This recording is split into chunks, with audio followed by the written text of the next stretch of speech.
Oke, kita mulai ini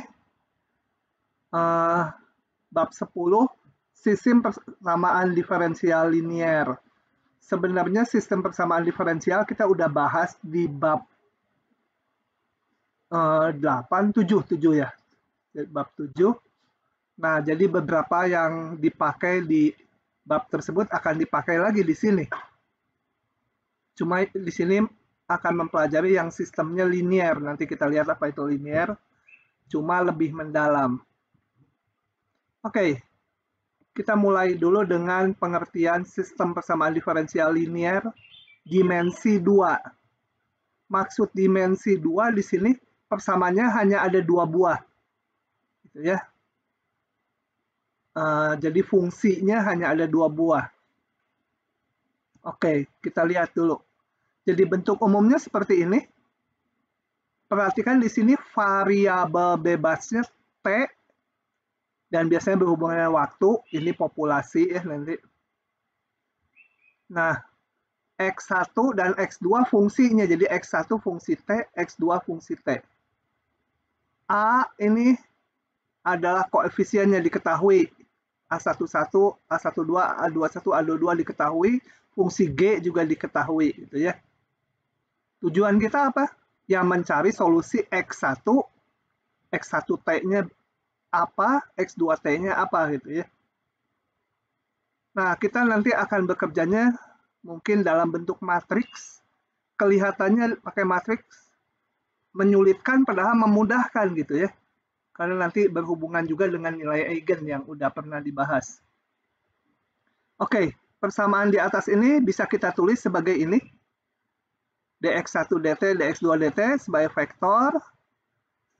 A-nya tinggal ambil aja koefisiennya ini, kali ini ditambah ini, G ya. Kalau mau ngecek ya kalikan aja matriksnya, kemudian tambahkan jadi yang atas. Oke. Nah, dengan notasi matriks dan vektor ini, saya bisa tulis persamaan diferensial yang sistem ini. Ingat kalau sistem itu lebih dari satu dan kita hanya mempelajari yang hanya 2 fungsi gini aja. Oke, sistem ini bisa ditulis sebagai berikut. Ini kita namakan vektor X gitu ya. dx dt, ini matriksnya A, fungsi T matriksnya, dikalikan vektor X, ditambah vektor G. A dan G-nya diketahui. Nah, bila A dan G tidak memuat variabel T, kalau nggak memuat variabel T artinya apa? Ini konstanta aja. A11 sampai A22 dia konstanta. Ini juga konstanta, nggak ada T-nya. Nah, ini maka itu disebut sistemnya otonom ya. Sebenarnya kalau secara umum ini boleh ada X lagi, tapi untuk PD linier nggak ada gitu ya. X-nya hanya muncul di sini. Sama diferensial linier. Jadi ininya nanti konstanta, ini konstanta, itu dinamakan otonom. Lebih lanjut, kalau ininya 0, jadi G-nya nggak ada. Di sini G-nya tidak ada, hanya dx dt A kali X, A-nya aja matriksnya konstanta gitu. Kali X, itu disebut sistemnya homogen. Ya, homogen, nggak ada fungsi G-nya. Nah, coba kita lihat sistem persamaan diferensial linier otonom dan homogen. Otonom kalau di sistem linier artinya ininya konstanta aja, nggak ada T-nya. Jadi fungsi T-nya berupa fungsi konstan. G-nya nggak ada, dia bentuknya menjadi seperti ini. Ini sebenarnya yang akan kita nanti akan kita kaji ya. Oke, yang otonom dan homogen. Nah, contoh-contoh diberikan sistem ini, tuliskan dalam bentuk notasi matriks ya, mudah ini. Coba dengan cepat aja ya. Jadi yang A kalau saya tulis, kalau masih ditulis vektor boleh gini kalau belum biasa ya. dt dx2 dt itu sama dengan isinya apa ini? Min A, min B, sorry, B min C kali X1, X2. Atau dengan notasi vektor, saya bisa tulis dx dt sama dengan A kali X. Dengan X-nya adalah ini, itu X-nya. Kemudian ini matriks A-nya ya. Nah, yang kanan sama aja ya. Itu udah ada angkanya, jadi kalau saya tulis langsung dalam bentuk ini, sama dengan A kali X. A-nya sama dengan, dx dt. A-nya ya tinggal min 1, ambil aja koefisien ini. 2, 3, min 3 gitu ya. Oke. Nah, saya hapus kembali.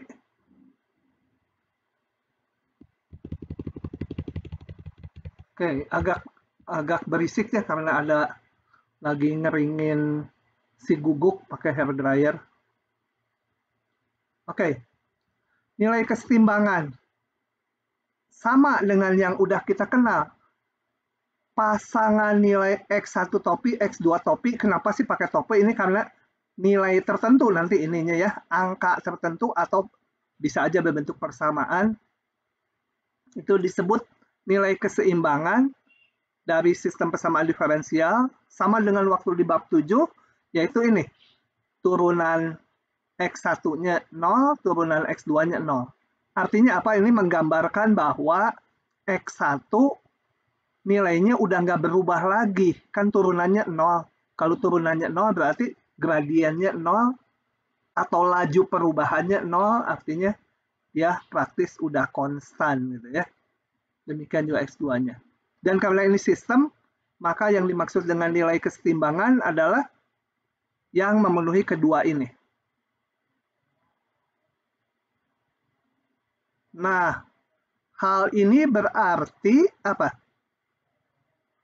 AX topi sama dengan 0. Kenapa? Kan tadi bentuk persamaannya gini. Dx dt ya sama dengan A kali X gitu kan. Kalau saya ambil X-nya sama dengan nilai kesetimbangan atau apa? Titik kesetimbangan kalau disebut ya. Ini kan berarti memenuhi ini, ininya 0, berarti ininya 0. Vektor 0, 0, ingat ini vektor 0, 0. Nah, jadi A kali X-nya 0. Gitu ya, karena ininya 0. Oke, kalau kita hitung di titik kesetimbangan. Nah, sekarang kita lihat ini. Ini kan bentuknya SPL nih. AX sama 0. Yang isinya kalau ditulis lengkap A11, A21, A22, A22 kali X1, X2 sama dengan 0. 0-nya juga vektor ya. 0, 0. Nah, ini adalah sebuah sistem persamaan linear. Ininya diketahui. X1, X2-nya mau dicari.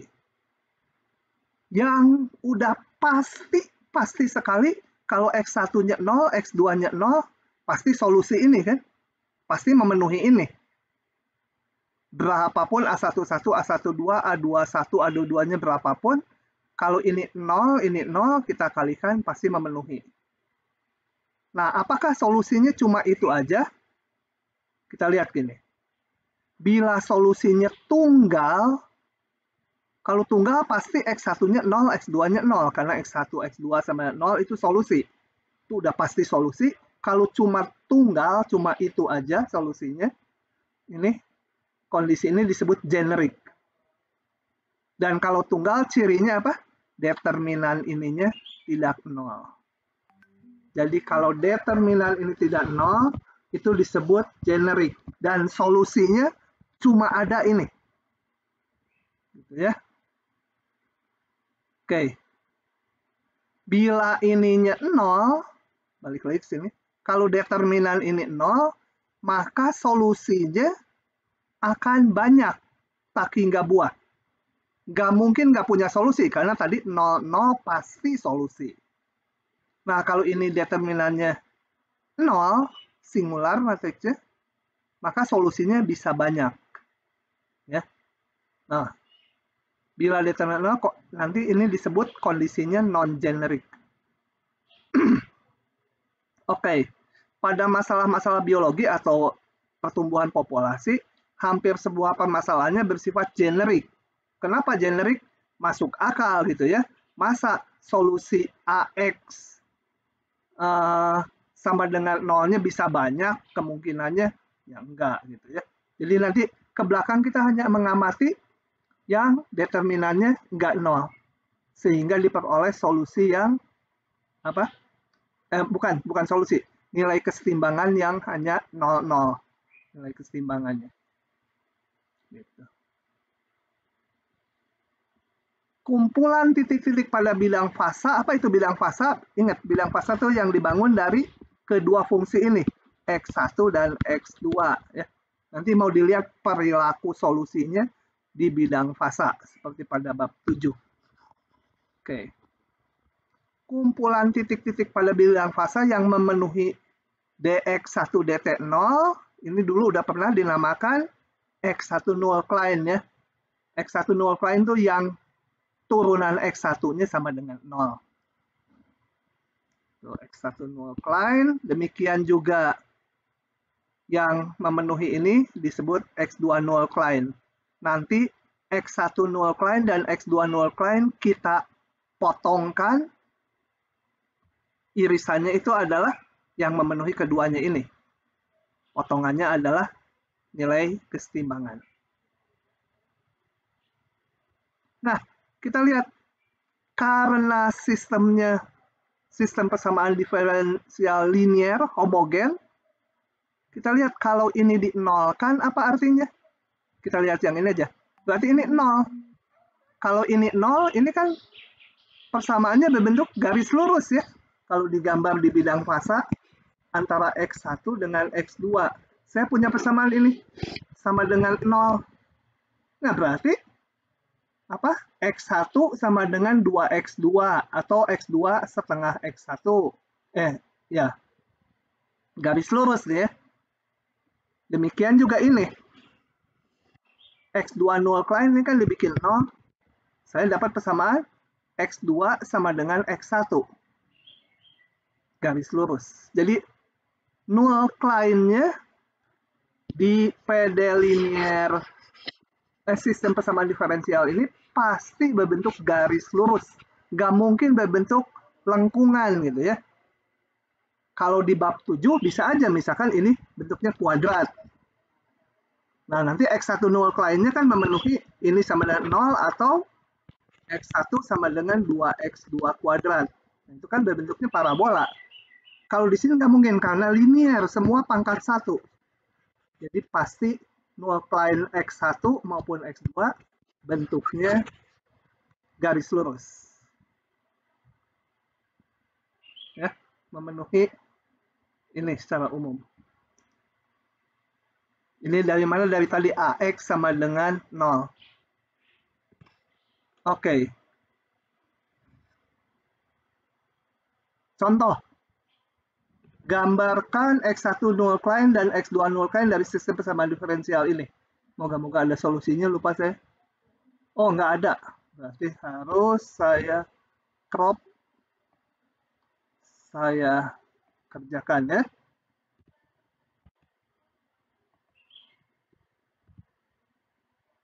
Nah, mudah sekali.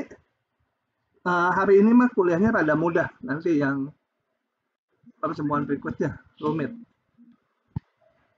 Oke, X1 null Klein. Null Klein. Kalau ada banyak ya pakai S, kalau cuma satu ya nggak usah pakai S.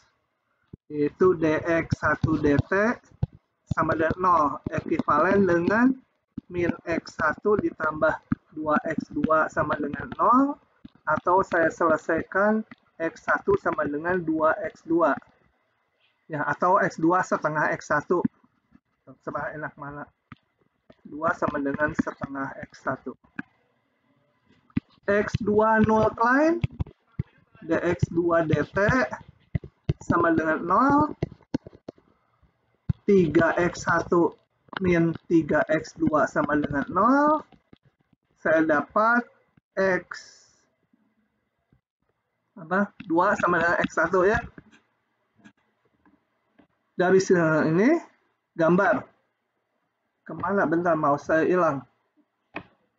Oke. Nah, kita gambar. Gambar. Ini dulu, x2 setengah x1, katakan. Inilah, saya nggak ngitung titik-titiknya ya. X2 sama dengan setengah X1. Ini adalah X1 null klein. Satu lagi X2 sama X1. Pakai warna lain. X2 sama X1 atau Y sama dengan X. X2 sama X. Aduh. Mulai 0 ya. X2 sama X1. Itu X2 null klein. Null klein. Oke. Pasti berpotongan di 0, 0 ya. Karena ini kalau matriksnya non singular kan tadi pasti dia namanya apa tadi? Generate atau non generic. Yang generik kita ya. Pasti nilai keseimbangannya 0, 0. Oke, balik lagi. Oke, dari sini lalu tentukan nilai keseimbangannya, artinya yang memenuhi ini juga memenuhi ini. Ya udah titik ini aja 0, 0, 1. Jadi nanti hampir semua soal juga sama aja ininya.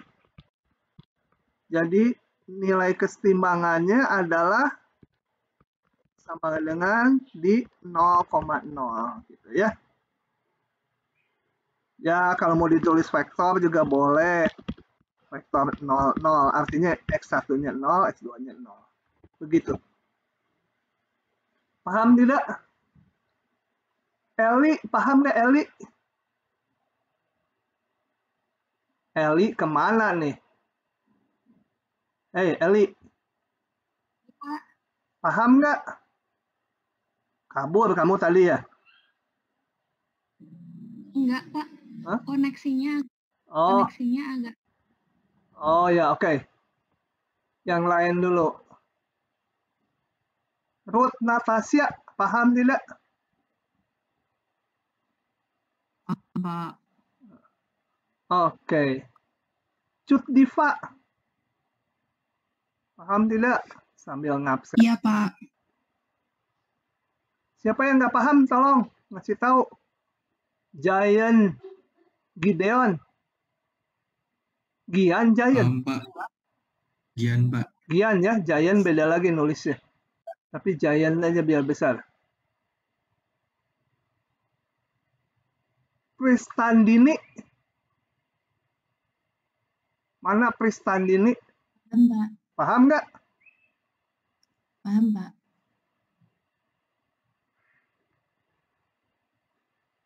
Afifah. Iya, Pak. Paham, Pak. Oke. Masyarah ya betul. R-nya banyak, saya cadel. Masyarah, paham nggak? Nggak ada. Masyarah, kamu kalau nggak ada nanti dicatat sama saya. Masyarah. Pak, Masyarah, nicknya bermasalah katanya di chat. Hah? Apanya bermasalah? Nicknya, Pak. Oh, ya. Oke. Wina Adisti. Kemana Wina? Kalau ngilang nanti protesnya nggak dibenar. Iya, Bapak. Paham nggak? Nggak paham ya? Paham, Bapak. Paham. Pipit terakhir. Pipit paham nggak? Paham, Pak. Oke, saya lanjut kalau paham. Ini harus dipahami betul-betul 100% karena nanti kalau nggak susah. nanti akan kita gabungkan dengan nilai dan vektor eigen. Nah, nanti udah campur baur. Kalau di sini nggak paham, susah. Oke, nilai kesetimbangan X itu, ya tadi X1, X2 topi ya. X1 topi, X2 topi. Nilai keseimbangan X topi. Jadi kalau ditulis vektor ini artinya kayak yang tadi ini ya. Ada dua sebenarnya. X1 topi, X2 topi gitu ya.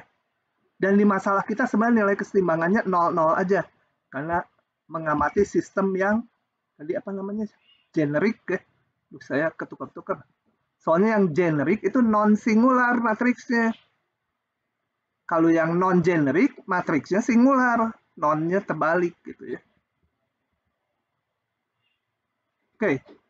Nilai kesetimbangan X topi disebut stabil lokal jika untuk setiap X yang dekat dengan X topi, dengan berjalannya waktu, maka X-nya ini akan konvergen ke X topi. Bayangkan X ini adalah populasi, jadi dengan jalannya waktu kan nilainya berubah, komposisinya berubah, si X1 dan X2. Nah, bayangkan X1-nya misalkan kalau di bab 7, serigala dan apa? Serigala dan rabbit ya. Serigala dan kelinci gitu ya. Dengan berjalannya waktu kan berubah. Nah, kalau populasinya konvergen ke X topi, untuk semua X yang dekat dengan X topi, maka itu disebut stabil lokal. Ya. Kemudian ada istilah stabil global. Bedanya ini, jika untuk setiap X nggak perlu dekat dengan X topi, akan konvergen ke X topi. Bingung kan baca ini? Kita lihat contoh. Supaya gampang, saya ambil contohnya yang hanya bukan sistem. Satu aja ininya. Nih. Saya akan bahas satu persatu untuk memahami stabil lokal dan stabil global. Coba. Kita ambil langsung semua ya, biar nggak bolak-balik.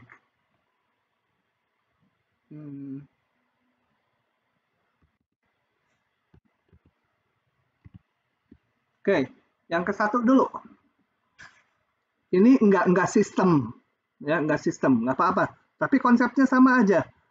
Kita mau memeriksa apa pertanyaannya? Jenis kestabilan dari persamaan diferensial. Ini bukan sistem, sama aja. Tapi kalau sistem cuma ngerjainnya ada dua, ada X1, ada X2. Jadi kita cari dulu kalau mau menguji kestabilan dari titik kesetimbangan. Nah, harus dicari dulu nilai kesetimbangannya. Jadi saya cari dulu ini. dx dt sama dengan 0. Sama aja dengan min x kuadrat ditambah 6x min 9 harus dibuat 0. Saya pakai minus itu susah, jadi minusnya saya keluarin dulu aja ya. Suka nggak pas di kepala. Ini menjadi x berapa? Min berapa ya? Min 3 kuadrat. Ya. 3 min 3, Pak. Hah? Ya, min 3 dengan min 3. Begitu kan? Jadi saya dapat X topinya adalah kembar ya. Ya, udah satu aja. 3. Nah, coba kita lihat kestabilannya. Untuk mengamati kestabilannya saya gambar gini. Di garis bilangan cuma ada X aja ya. Kalau yang sistem kan tadi ada X1, ada X2. Kalau ini hanya ada satu aja, si X aja. Kita gambar nilai kesetimbangannya. Nilai kesetimbangannya di 3. Nah, ini. Ini artinya apa? Kalau jumlah populasinya 3, ini kan menghasilkan turunannya 0.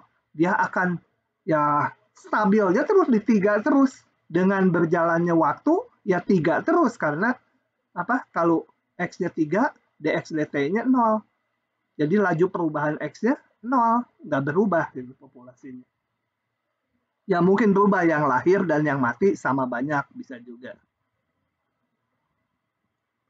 Oke, nah kalau mengamati kestabilannya, itu kita gambar. Kalau saya mulai dengan X di sini, ini X-nya di sini ya, mulai dengan X di situ. Ingat ini X topi tadi ya. Dengan berjalannya waktu, X ini akan bertambah atau berkurang gitu ya. Ini banyak notasi X, kita gambarkan di sini aja. X sama dengan X0 dimulai di sini. Jumlah populasinya misalkan 5 itu. Kalau 5 kita lihat, kalau ada di kanan 3, kalau ada, ini kita lihat setelah saya faktorkan kan tadi jadi ini. Yang atas itu kan bisa ditulis sebagai min X min 3 kuadrat. Berarti turunannya atau laju perubahan X selalu negatif. Kalau saya berangkat dari sini, berarti populasinya akan ke sana. Kan negatif. Nah, gitu ya. Kenapa dipanah ke kiri? Karena dx dt-nya negatif, berarti populasinya berkurang. Gitu ya. Cuma apakah akan nyebrang gitu? Enggak, karena begitu populasinya 3, ya udah diam di 3 terus. Karena ini nanti hasilnya 0. Oke. Kalau mulainya X0-nya di sini, ya sama, karena turunannya negatif, dia akan berkurang juga, akan ke sana juga. Ya.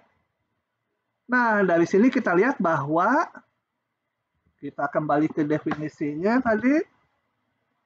Jika untuk semua X yang dekat dengan X topi, dengan berjalannya waktu, si X ini akan menuju X topi kalau stabil lokal.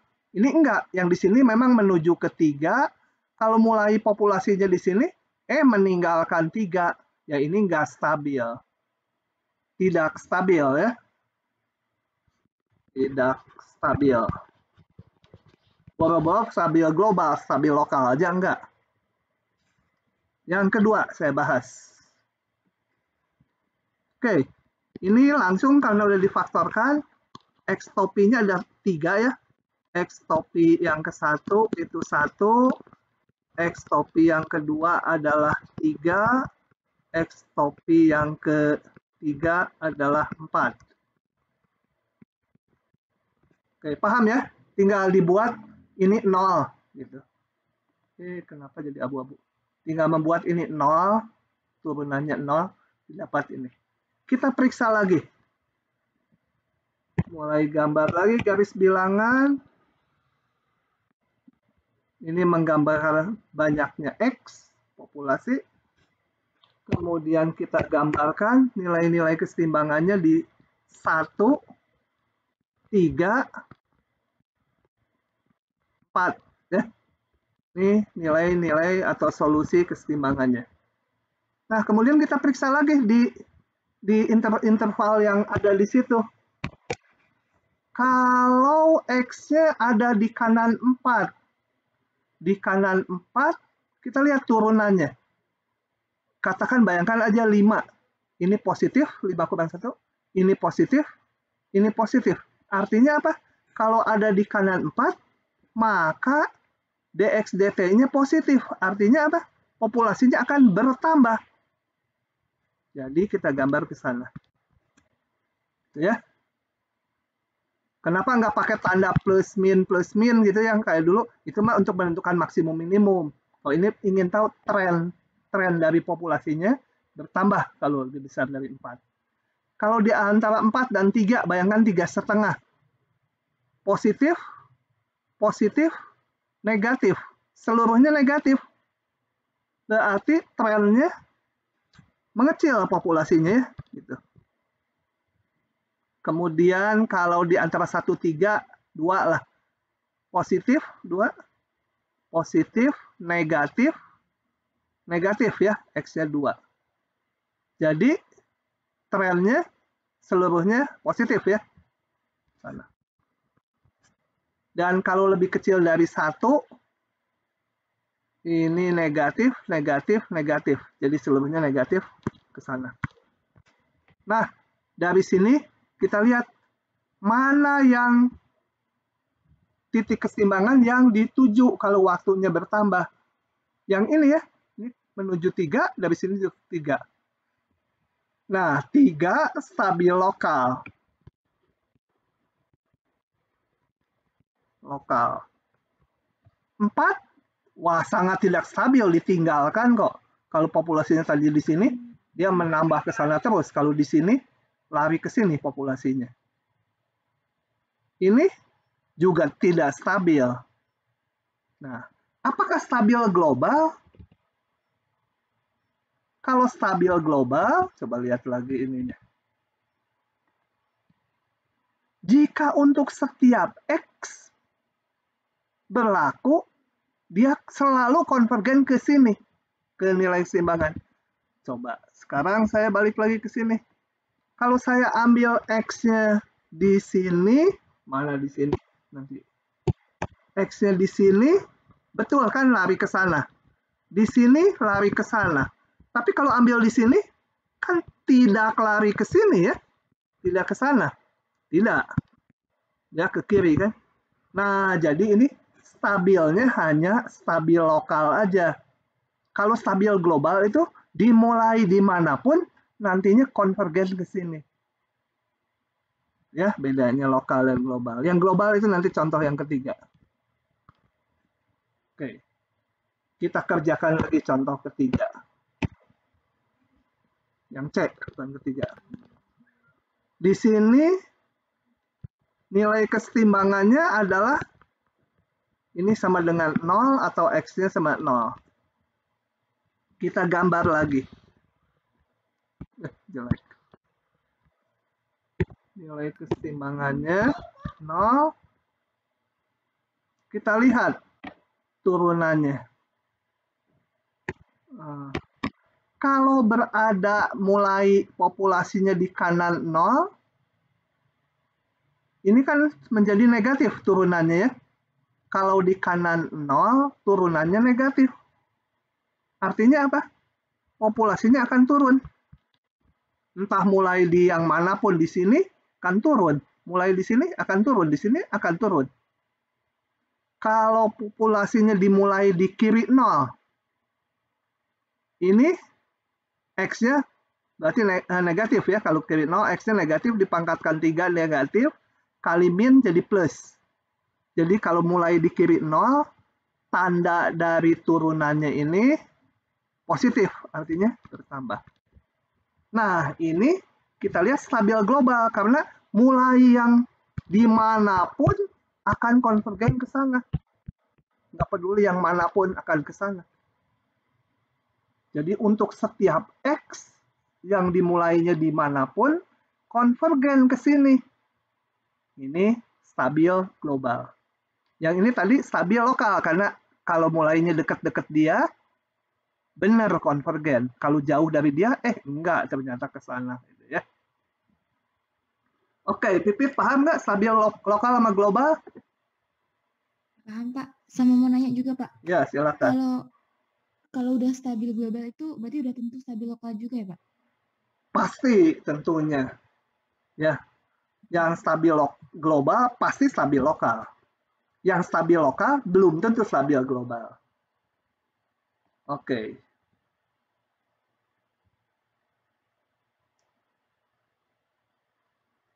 Nah, ini ada teori penting. Misalkan nilai keseimbangan X stabil lokal.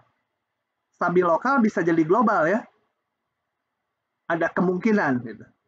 Bila sistem persamaan diferensial bersifat generik, tadi apa generik? Determinannya nggak 0 ya. Nah, ini. Oke. Kalau determinannya nggak 0, nanti untuk sistem selalu ininya titik X1-nya 0, X2-nya 0. X1 topinya 0, X2 topinya 0. Nilai keseimbangannya hanya 0, 0 aja. Dan itu yang akan kita bahas, hanya yang itu. Oke. Bila sistem persamaan A-nya non-singular, pasti nilai keseimbangannya tuh stabil global. Ya, kalau dia stabil lokal. Kalau stabil lokal akan jadi stabil global juga. Kalau yang ini kan tadi enggak, ini ada yang stabil lokal tadi di 3, enggak jadi stabil global. Oke. Nah, selanjutnya kita akan melihat jenis-jenis titik keseimbangan pada sistem. Kalau barusan mah hanya bukan sistem ini ya. Kalau pada sistem, selain istilah stabil lokal atau global, ada lagi istilahnya nanti 3 macam. Titik keseimbangan X topi itu dicari dulu ya, dari dx1 dt0, dx2 dt0, diiriskan kedua garisnya. Tapi kalau yang kita amati ya selalu 0 ini karena generik atau non generik? Ya generik, matriksnya non singular, maka akan diperoleh nilai keseimbangannya selalu ini. Nah, disebut saddle bila face portrait-nya, apa itu face portrait? Nanti lihat gambar di bawahnya. Bersifat mendekati. Atau saya buka dulu ya. Saya kerjakan dulu aja ini ya. Oke, saya kerjakan dulu aja soal ini. Nanti baru memberi istilah-istilah ini. Oke, saya crop dulu, saya hitung dulu karena di slide ini nggak ada hitungannya. Kemana? Salah. Sekali lagi, ambil lagi.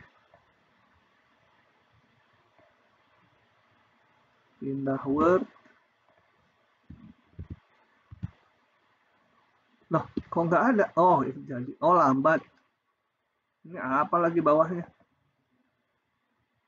Dulu.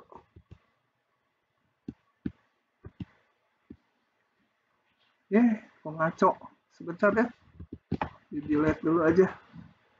Word-nya kacau. Oke, saya ambil dulu. Masuk Word. Ctrl V. Kecilan supaya nggak menuhi. Coba kita lihat sistem persamaan diferensial ini dan kita cari nilai keseimbangannya ya. Jadi saya punya di sini kan AX mau dicari gitu kan? Ya. Kenapa itu? Karena kan persamaan diferensial kita dx dt untuk sistem linear homogen adalah AX. Oke, kita mau nyari yang hasilnya 0. Ini akan menghasilkan A-nya apa? A-nya 0, 1, 2, min 1 kali X-nya saya sebut X1, X2 fungsinya sama dengan 0, 0 akan menghasilkan kalikan 0x1 tambah x2 jadi x2 sama dengan 0 ya. Sorry, luas kiri dulu. 0 ini nih saya mau mengalihkan ini 0 kali x1 tambah x2 kemudian ini saya kalikan 2x1 min x2 2x1 min x2 itu harus menjadi 0, 0 oke. Nah dengan demikian saya punya x1 dx1 dt sama dengan yang atas ya, sama dengan saya gini dulu lah, sorry sekali lagi saya berangkat dari sini dulu lah ya, dx dt sama ax ini mau saya kalikan dulu aja, nggak dinolkan dulu. Dx dt sama dengan a kali x. Sebentar ya, supaya nggak pusing. Ini sama nolnya nanti belakangan. Sama dengan, kalau saya kalikan menjadi, ini dx dt-nya vektor ya, sorry. dx1 dt, sekarang ditulis komponennya. supaya kelihatan, tadi nggak kelihatan. Gitu ya. Oke, sebentar, kemana Pak tunjuk mouse saya hilang? Ada di situ. Nah, ini ya dx dt itu ini kan vektor dua komponen sama dengan apa? Kalikan nih matriksnya x2 ini dikalikan ya, dan 2x1 min x2. Oke, saya mau mencari x1 null klein, berarti dx1 dt 0 ya, ekivalen dx1 dt 0, berarti ini sama 0. Ini adalah x1 null klein. Oke. Satu lagi, dx2 dt sama 0. Artinya apa? Ini 0 ya. 2x1 min x2 sama dengan 0. Atau saya dapatkan ini persamaan x2 sama 2x1. Oke. Nilai keseimbangannya mana? Nanti perpotongan ini, dua ini. Kita gambar. Oh ya, ini x2 null klein. Kita gambar di bidang fasa. Nah, jangan. Kita tumbuhnya. Kita mau mengamati nanti nilai keseimbangannya gimana gitu perilakunya ya. Nah, ini dulu x2 0 mana? Ini x1, ini x2. x2 sama dengan 0. Ini adalah sumbu ini ya, sumbu horizontal. Saya gambar ini. x2 sama dengan 0. Nah, ini adalah x2 sama dengan 0 ya. Ini yang merah tadi, x1 null klein. Persamaannya, kok null klein lagi? Klein. Ya, persamaannya ini x2 sama 0. Yang ini apa? x2 sama dengan 2x1. Saya gambar lagi. Itu x2 null klein. x2, 2x1. Nah, ini adalah x2 null klein, langsung ketunjuk sendiri. Nah, kemudian kita lihat gini. Kembali ke bab 7 sambil review. Sambil review ya ke bab 7. Saya mau memperhatikan dulu x1 null klein. Garis yang merah. Garis yang merah. Kalau x1-nya tadinya di atas yang ini ada dua bagian. Ini x1 null klein, kemudian ada yang di atasnya, ada yang di bawahnya ya. Oke. Kalau sekarang populasi x1-nya mula-mula segini di sini. Populasi mula-mula. Sebentar. Pakai warna ya udah merah betul.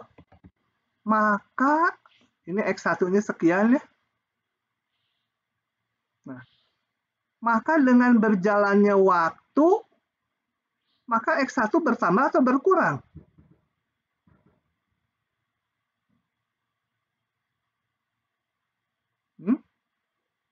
Lihat. Ini. Kalau dia ada di garis ini, kita mau melihat perilaku dari x1. Ya. Nah, x1-nya akan bertambah atau berkurang? Kita lihat ke lihat ini. dx1 dt sama dengan x2. Kalau mula-mula di sini, populasinya kan pasangan ya, x1, x2 populasinya pasti nanti. Kalau mulainya di sini, berarti ini akan positif, betul? Kan ini sama dengan x2. X2-nya di sini positif. Positif artinya apa? Populasi akan bergerak ke sana. Kenapa nggak ke atas? Kan ngamati X1. Kalau X1 itu bertambah ke kanan ya, bukan ke atas. Kalau X1 null client mengamati ini. Kalau mulainya di sini, populasinya di sini, ya sebenarnya nggak ada negatif, tapi secara matematik bisa aja gitu ya. Kalau mulai di sini, kita lihat. Saya ngamatinya yang X1 karena mau memperhatikan ini X1 null client. dx1 dt-nya sama dengan nilai X2 positif juga kan? Kan di sini X2-nya positif. Meskipun X1-nya negatif, X2-nya positif. Jadi ke sana. Sebentar, saya jadi ragu. Paham nggak? Pipit paham nggak menggambar panahnya? Kalau nggak paham, nanya. Masih bingung, Pak. Bingung? Masih bingung, Pak. Gini dulu. Kalau gitu, saya hapus dulu. Ini X2-nya juga. Sekarang saya hanya konsentrasi ke X1 null client. X1 null client tadi memperolehnya tahu nggak? Yaitu dx1 dt dinolkan. dx1 dt tadi setelah saya hitung kan isinya ini, X2. Jadi tahapan awalnya harus tahu dulu, ini persamaan diferensialnya. Saya hitung A kali X-nya. X-nya sendiri saya tulis X1 dan X2. Sehingga ketemu ini. Nah, ketemu ini. Dibuat 0. Ya berarti X2 sama dengan 0. Ini adalah X1 null client. X1 null client itu yang turunan X1-nya bernilai 0. Terjadi di sepanjang X2 0. Itu paham dulu? Paham, Pak itu. Nah, jadi X1 null client adalah garis X2 sama 0. Ini. Garis X2 sama 0 kan ini. X2 sama dengan 0, itu garis ini. Itu adalah X1 null client. Kemudian saya ingin melihat perilaku arahnya yang kayak dulu di bab 7, mungkin udah lupa. Kan ini X1 dan X2 itu populasi. Misalkan populasi awalnya sekian. Di situ. Jadi X1-nya sekian, ya, X2-nya sekian, gitu di titik ini. Saya jangan terlalu banyak gambar garis-garis itu yang di bawah. Nanti jadi membingungkan. Saya ingin mengamati sekarang, kalau mulai dari sini, maka si X dengan berjalannya waktu, si X1 ini akan bertambah atau berkurang. Kenapa yang diamati X1? Karena bereferensi dari X1 null client. Ya. Jadi ngamati sekarang X1-nya gimana. Nah, kalau mulai dari sini, saya lihat turunan X1. dx1 dt-nya gimana? dx1 dt sama dengan X2. Di sini kan X2-nya positif kan? Ya, X2-nya positif seperti ini. Berarti turunannya positif. Turunannya positif, gambarkan panahnya ke, jangan ke atas, kan mengamati X1. X1-nya bertambah. Kalau mulainya di sini berarti X1-nya mula-mula 0, X2-nya sekian setinggi ini. Gimana dx1 dt-nya? Positif juga karena sama dengan X2. X2-nya kan positif di sini.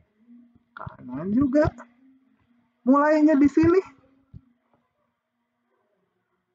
Jadi X1-nya sekian, negatif, biarin aja ya. Ini mah persamaan matematik. Kalau kenyataan nggak ada negatif. X1-nya sekian, X2-nya setinggi ini. Tapi dx1 dt kan hanya bergantung X2. Di sini X2-nya positif. Jadi dia akan bertambah X1-nya. Gitu. Ini saya hapus ya, terlalu istimewa di sumbu. Oke. Jadi sebenarnya kita cukup melihat dua bagian. Ini garis X1 null client memecah bidang fasa jadi yang atas dan yang bawah. Sebenarnya kalau udah tahu tadi yang ini ke kanan, ya semua yang di atasnya ke kanan. dievaluasi gitu ya. Oke. Saya gambar jangan banyak-banyak gitu aja. Sekarang ngamati X2. Kita cari dulu X2 null client. X2 null client, selesaikan ini dx2 dt sama 0 atau ini sama dengan 0. Ini sama dengan 0 diperoleh garis X2 2x1. Saya gambar lagi. X2 2x1. X2 agak ke atas gitu ya. Nah, ini adalah yang itu ya. Nah, dengan adanya garis X2 null client, maka bidang juga dibagi dua, yang di kirinya sebelah sini dan yang di kanannya. Kita amati lagi sekarang perilaku perubahan X2 terhadap waktu. Ya. Kalau saya mulai, sorry. Maaf. Tadi belum selesai yang X1. Kalau mulainya di sini, masih yang tadi ya. Berarti ini X1-nya mula-mula sekian, X2-nya sekian, X2-nya negatif. Maka dx1 dt sama dengan X2 negatif. Jadi kalau mulainya di situ, dia masih yang merah ya. Mulainya di sini dia akan berkurang. Karena dx1 dt-nya negatif. Kalau mulainya di sini, pastilah ini kan di bawah ini semua, ini juga ke sana. Oke, baru yang tadi. Sekarang yang X2 null client ya. Nah, ini X2 null client. Kembali dengan X2 null client, bidang juga dibelah dua, yang di kirinya sama yang di kanannya. Kita amati perilaku dari X2. Kenapa geser kamu? Bentar, ini kok geser jadinya. Setiap di scroll mouse. Oke lah, ini harusnya melalui 00 ya. Nah, kita lihat sama aja saya ambil kalau mulainya di titik ini populasinya. X1-nya sekian, X2-nya sekian. Gimana perubahan X2-nya positif atau negatif? Lihat ke sini. Ini 2x1 min x2. Positif negatif di sini. Sebenarnya kalau pusing, ambil yang ekstrim di kanan sekali. Di kanan dari yang warna apa ini? Negatif ya, Pak? Ungu. Hah? Positif ya? Negatif. Hah? Enggak, positif. Bayangkan, saya ambilnya di sini nih, jauh. Di kanan. 2x1 min x2. 2x1, x1-nya sekian. X2-nya coba setinggi ini. Positif. Yang di sini, semua yang di kanan ini berarti yang di kanan garis ungu itu positif. Dia ke atas. Yang di sini juga kalau dihitung ke atas. Kalau yang di sini persis 0. Yang ini juga ke atas. Aduh.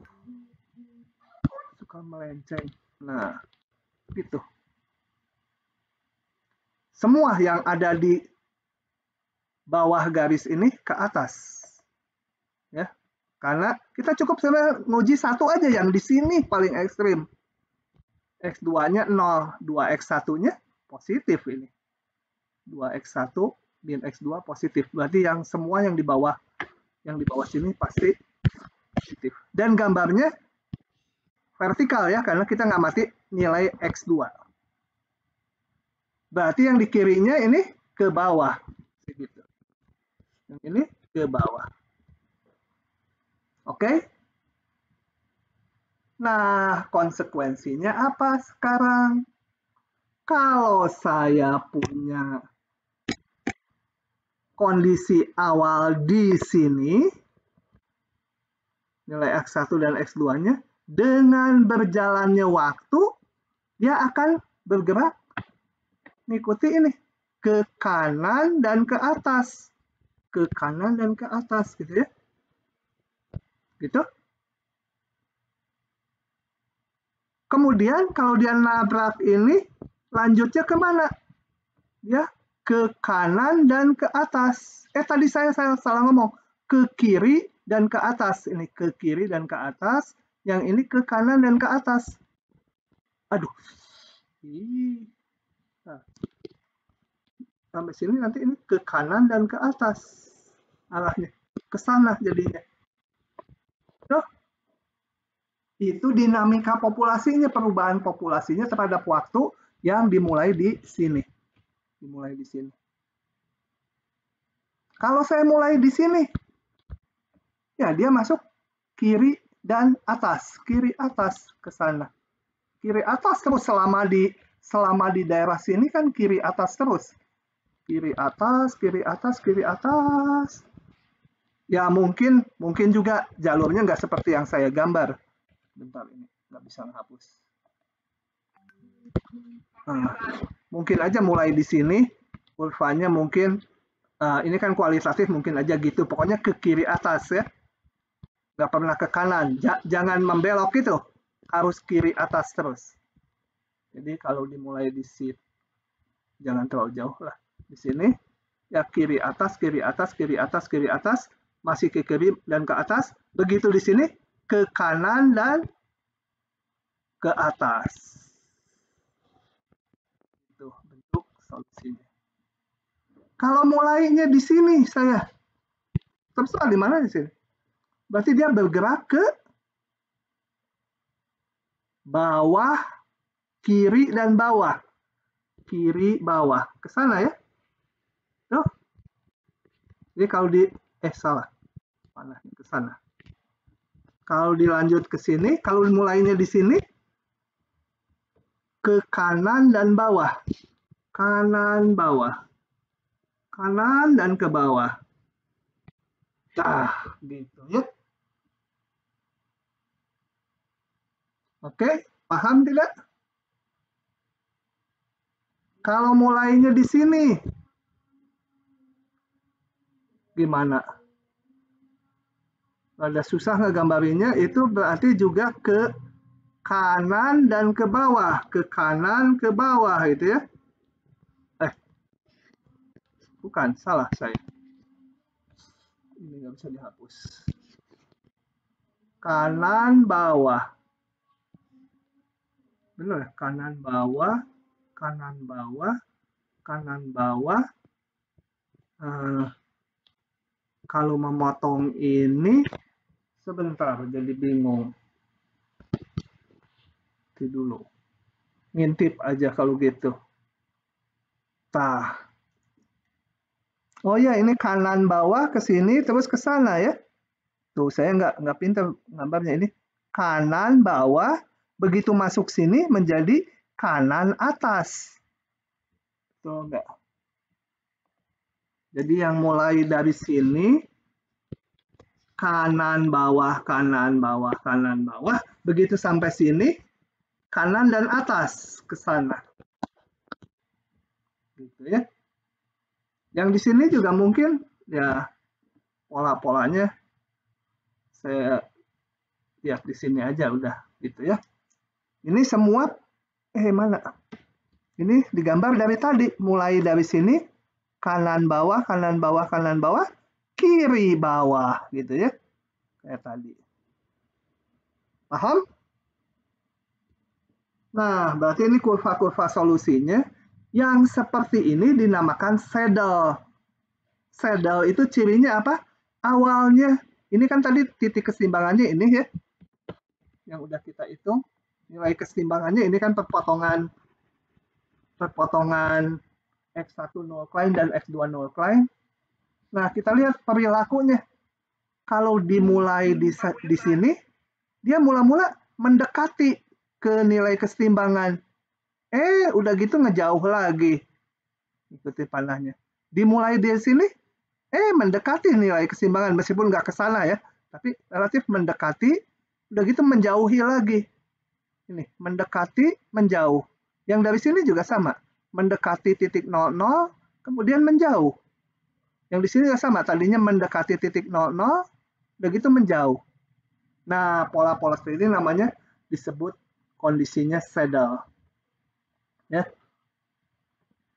Oke. Ini nanti aja saya belakangan. Bisa dipahami? Rada susah ya? Oke. Nanti hitungan persisnya nanti di belakang. Oke. Oh ya, yang lain, yang penting lagi. Yang penting saya lupa sampaikan. Ini saya hapus dulu yang biru-biru ya. Ada hal lagi yang penting nanti waktu. Wah, untungnya kalian mungkin tidak harus menggambar karena ujiannya online, tapi diberikan gambar. Nah, ciri-cirinya gini. X10 plane. Kalau kurva saya dimulai di sini, tadi kan ini kiri ke atas, ke kiri ke atas, ke kiri ke atas, ke kiri ke atas, ke kiri ke atas, sampai sini ke kanan ke atas, gitu kan ya. Nah, ini pas di titik ini, itu garis singgungnya harus vertikal. Ini harus vertikal. Kenapa vertikal? Karena ini yang merah ini tadi adalah X10 plane. Artinya apa? Di garis merah ini nilai X1-nya konstan. Kalau nilai X1-nya konstan, ya dia ini nggak boleh ke kiri, nggak boleh ke kanan. Di titik ini ya, di titik itu. Kalau di luarnya sih berubah. Jadi di titik itu, kalau X1-nya konstan, kenapa konstan? Karena dx1 dt-nya tadi 0. X1-nya nggak berubah, berarti ya X1-nya nggak ke kanan, nggak ke kiri. Pas di titik itu harus garis singgungnya tegak. Gitu ya.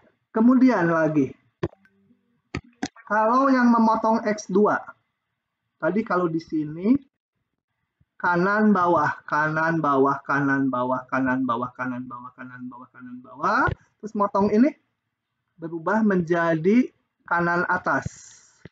Kanan atas, kanan atas, kanan atas ya. Gitu kan? Nah, motong di sini harus gimana? Kita lihat ini adalah X2 null cline.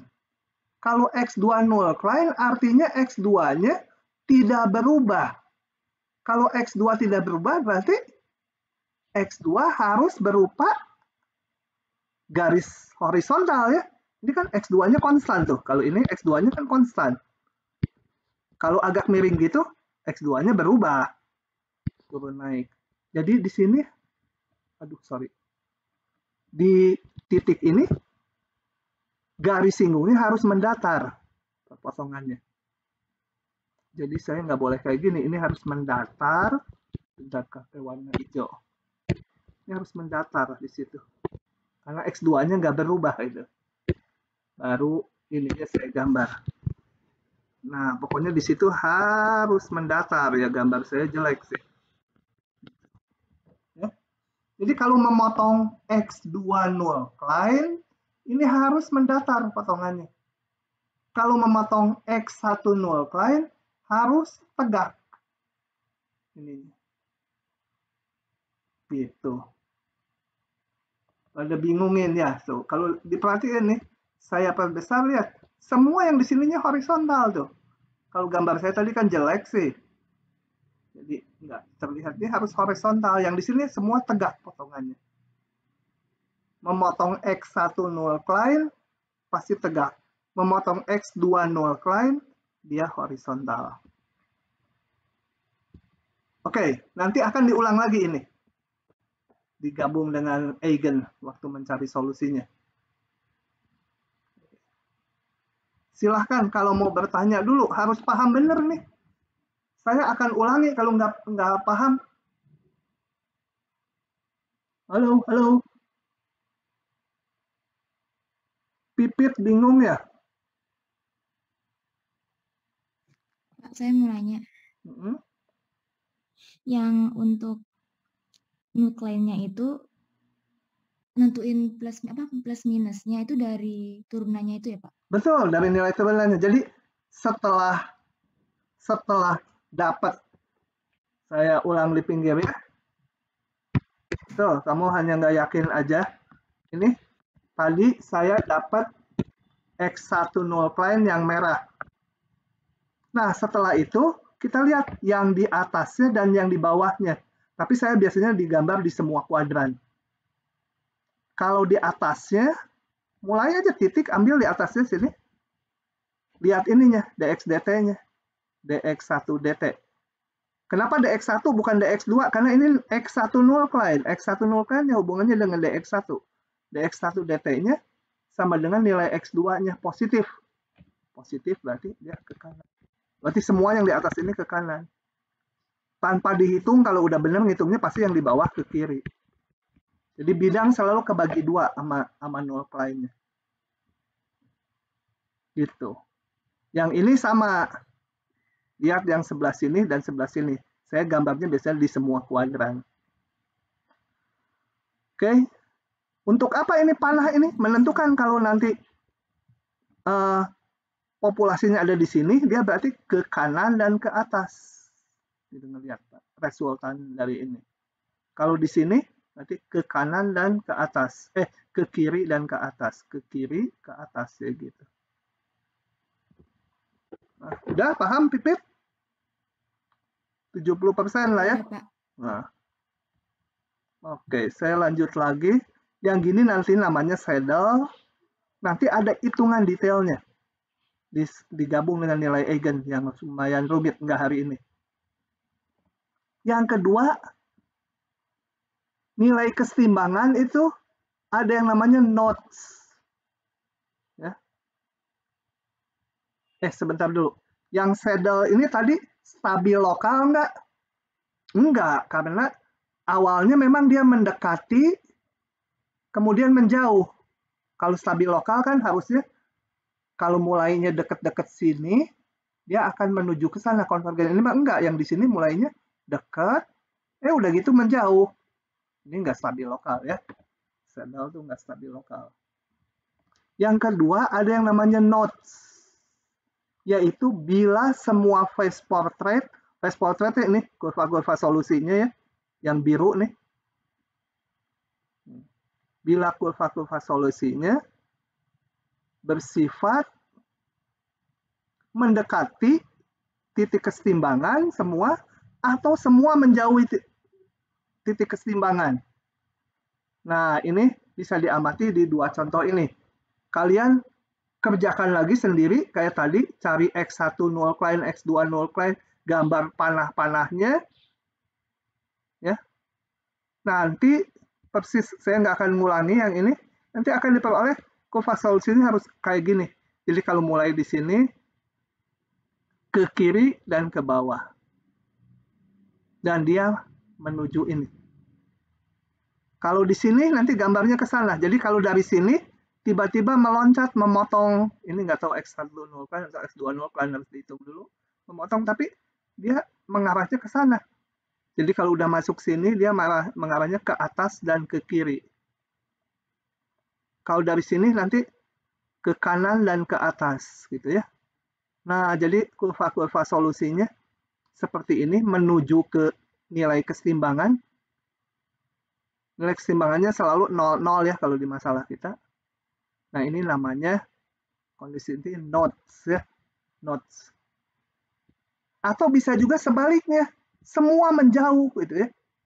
Semua menjauh, yang di sini mulainya ke kanan dan ke atas gitu. Yang dari sini malah ke kanan dan ke bawah gitu ya. Jadi semua menjauhi titik kesetimbangan, itu juga nodes. Yang atas nodesnya stabil, bahkan stabil global gitu ya. Bukan lokal lagi. Yang ini tidak stabil, menjauhi. Oke, jenisnya dulu ya. Nanti hitungannya akan saya ditekalkan lagi di pasal berikutnya. Kemudian ada yang ketiga yang disebut spiral. Nah, spiral ini bila semua voice portraitnya bersifat mendekati nilai keseimbangan atau menjauhi, tapi polanya kayak spiral. Itu persamaan diferensialnya kalau dihitung ini. Ya. Jadi kayak notes, tapi ininya berbentuknya spiral gitu. Jadi kalau digambar ya itu muter-muter gitu ya. Set, muter ininya kayak spiral solusinya. Oke. Bisa menjauhi kayak notes, bisa juga mendekati. Tergantung matriks A-nya. Oke? Pada bingung ya? Nah, sekarang saya mau menjelaskan yang kurva di kanannya. Balik lagi ke yang pertama tadi. Yang saddle aja. Kalau udah bisa menggambar kurva-kurva yang biru ini, maka misalkan nanti di ujian diberikan syarat awal di sini. Ini syarat awal di sini.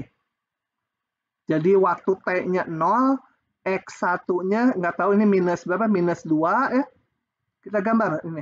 X1-nya waktu T, saya mau menggambar sekarang kurva solusinya sendiri-sendiri. Antara T dengan X1 atau X2. Antara T dengan X1 aja dulu ya, saya gambar ulang di sini. Sorry. Sungguhnya jangan merah.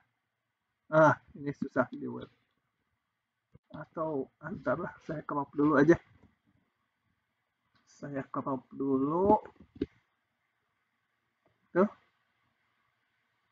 Ini masuk ke Word.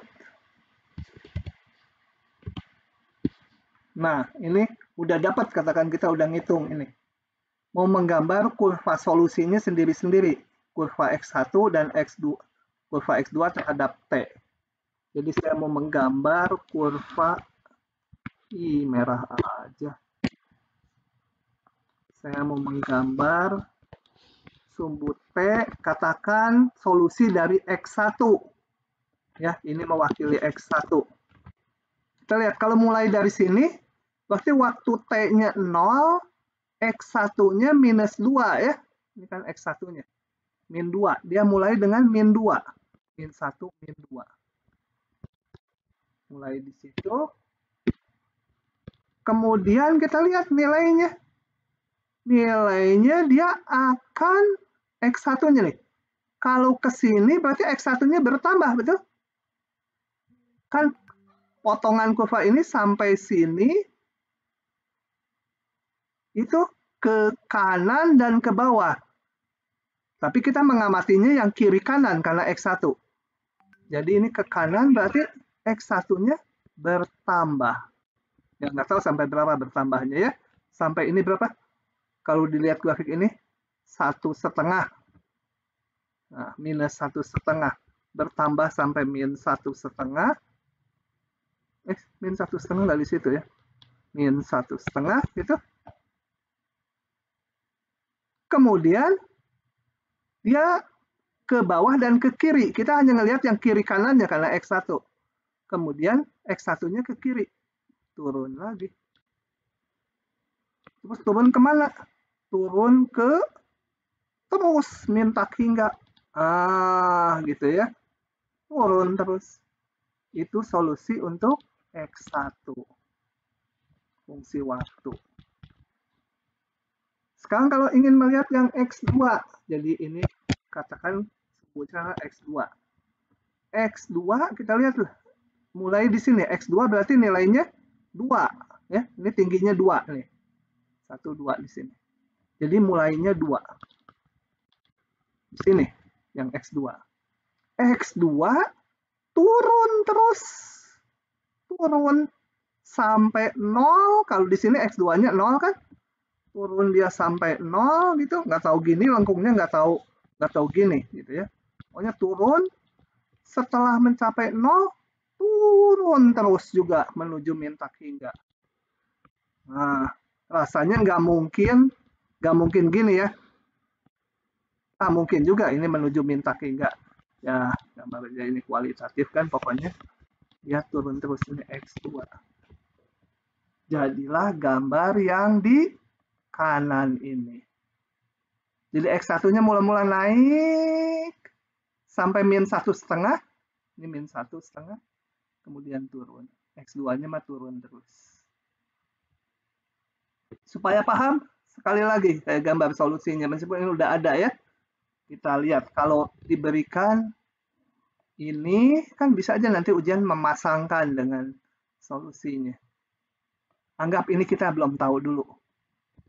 Kita mau menggambarnya.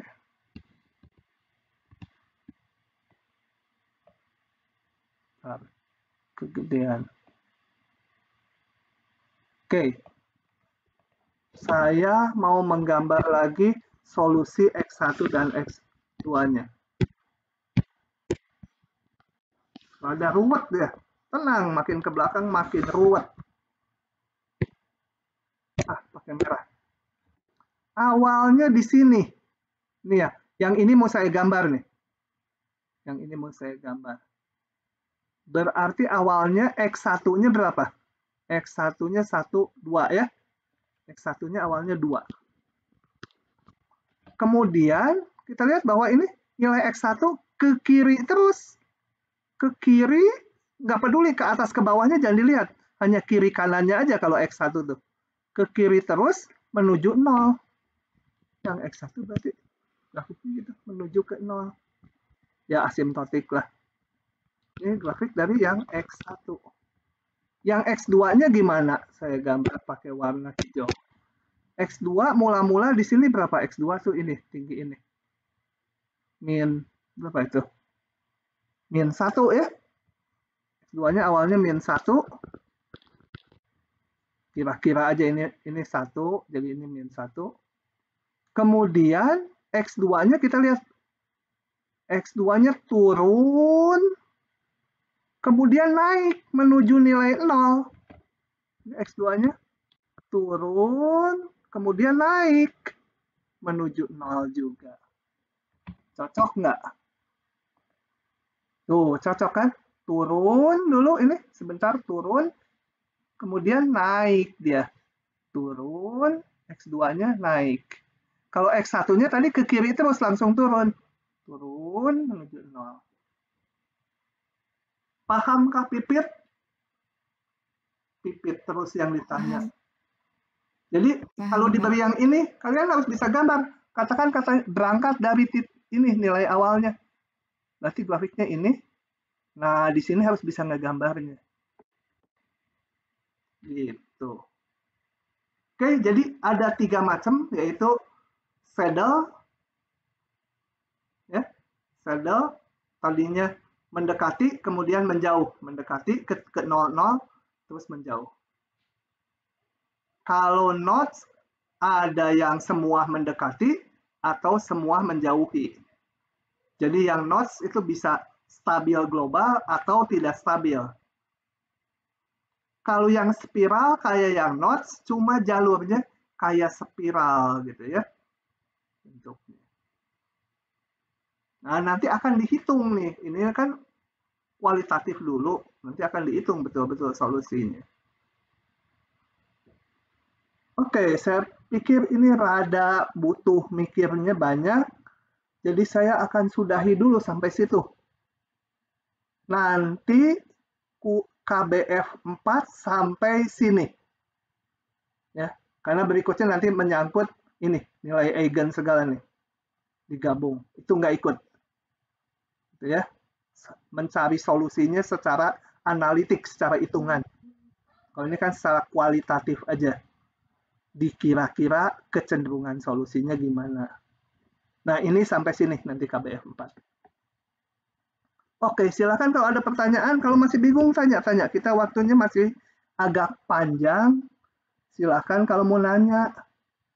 Tapi saya hentikan bahannya karena rada rumit gitu. Nanti terlalu banyak di otak. Kalau nggak ada, saya mau hentikan dulu rekamannya.